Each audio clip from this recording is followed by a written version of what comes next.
Hello everyone, welcome to round 4 results. First things first, shout out to Ape for finding the hidden loss in Violet Sayre's profile picture. Good job. Last round, 21 contestants submitted 25 responses to the prompt. You go on a long voyage on a boat in seek of adventure and treasure. After a few months of sailing, you find absolutely nothing but a seemingly endless ocean. What lie, fabricated story, or excuse do you tell your friends to not seem like you wasted your time like a total loser? 4 of them will prize, and 4 of them will leave the competition. This round, 21 voters cast 49 votes. Thanks go out to The Names H, GizmoDude8128, JCLK2, ColeTheMole13, Ender Dragon, ITOD, Doggo, JPalms, Alkaduboy, Super J, Minipanga Dave, Wyatt, ASCII, Izzy, Ali WR, Plasmic Trojan, Wombo Combo, Tautological Oxymoron, Lay Unicorn, 96LB, and Ani the Jumper. Tyrenar and site director Solok Takare sent in votes late without asking for more time before the deadline. Unfortunately, I'm not counting any of their votes in an effort to stay consistent with my rules.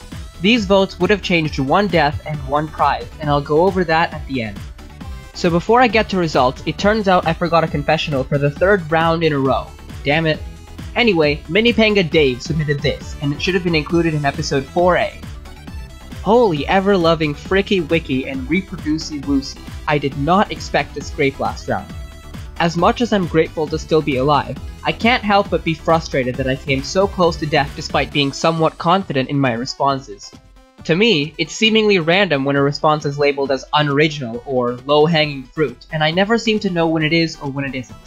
People like The Names H, not trying to call you out or anything, have really made me rethink the way I write responses, and that's a good thing.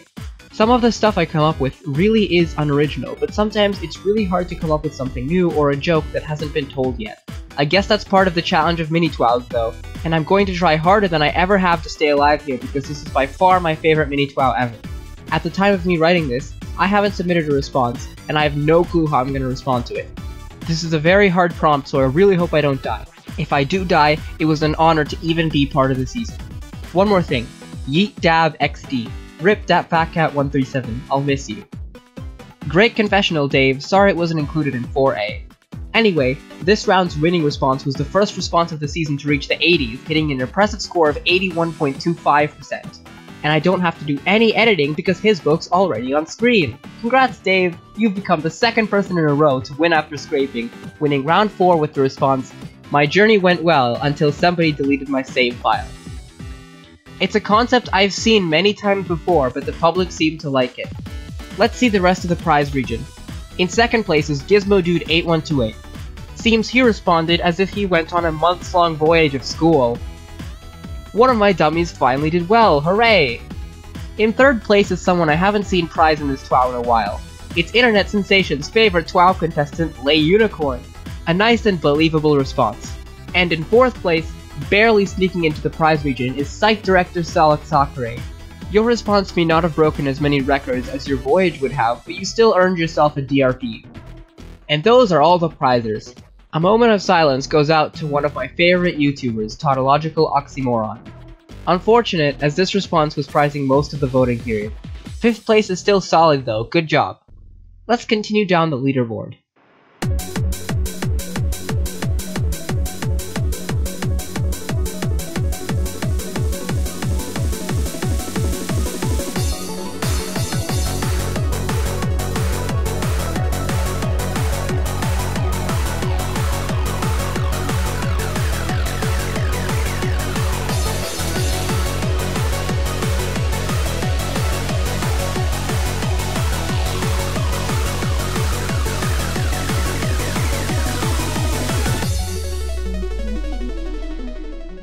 Whip and dab, it's time for the danger zone. 8 contestants remain unrevealed. Out of those 8, 4 will survive and 4 will perish. We've got some very noteworthy names here. Good luck, everyone.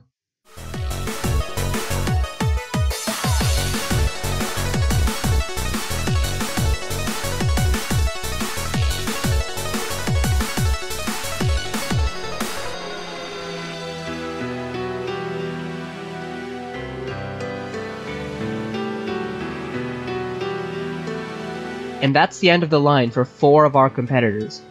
That Guy 89, You managed to outrun the efficiency curse for one round, but it came back the very next round to give you a last place finish very characteristic of this curse. I remember you saying you thought you deserved better with one of your earlier responses, and I'm sorry if you're once again experiencing the same opinion now, but sadly the voters have spoken.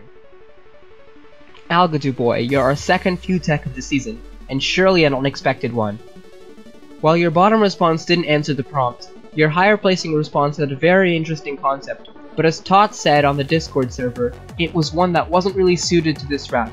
In the end, it meant you unfortunately had to die right after winning a round. Tyranar, you voted 1 minute after I closed the deadline and your vote wasn't counted, but you can rest easy knowing that counting your vote would not have saved you and would have only made you the safety cuck. Not that dying is a good thing though. I really liked your response this round and thought it deserved to live, but I guess the voters disagreed.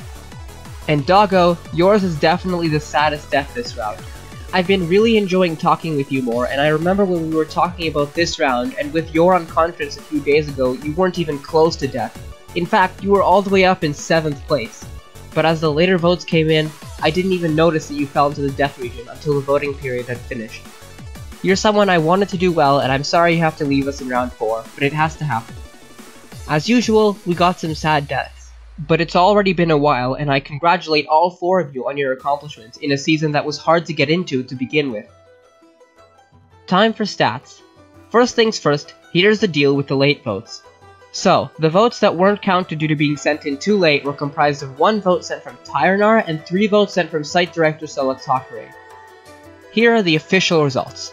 Now, when you add Tyranar's vote, these changes occur. As you can see, Tyranar does not live, but he does move up to 18th place. This vote, however, drags Nerd down into the prize region to 7th place and gives the prize to Tautological Oxymoron instead. Adding Nerd's votes on top of Tyranar's makes a few more changes.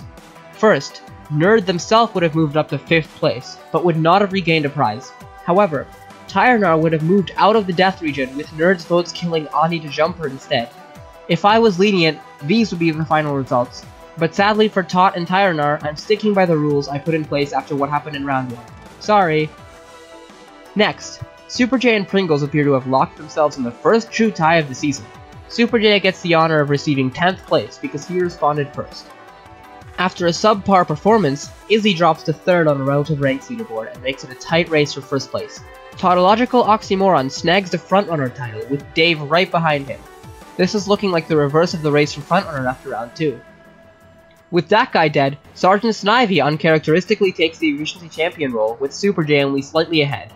We've been having some kind of consistency master curse recently. I guess Super J should watch out. And lastly, Dave keeps Wildest Survivor, which you should have probably expected considering he just went from scraping to winning. That's all for stats, now it's time for the prompt. Your 5th prompt is, a new brand of soda has swept the TWOW nation and became as often sold as water. What's the drink called, and why did it become so popular? Respond to this prompt by February 14th, 2019 at 22:30 UTC, or as 96LB suggested I call it, 22.5 o'clock. If you placed in round 4's top 4, you can submit 2 responses to this prompt instead of 1, only the better scoring of which will count. That's all for today everyone, thanks for watching and good luck to everyone still alive.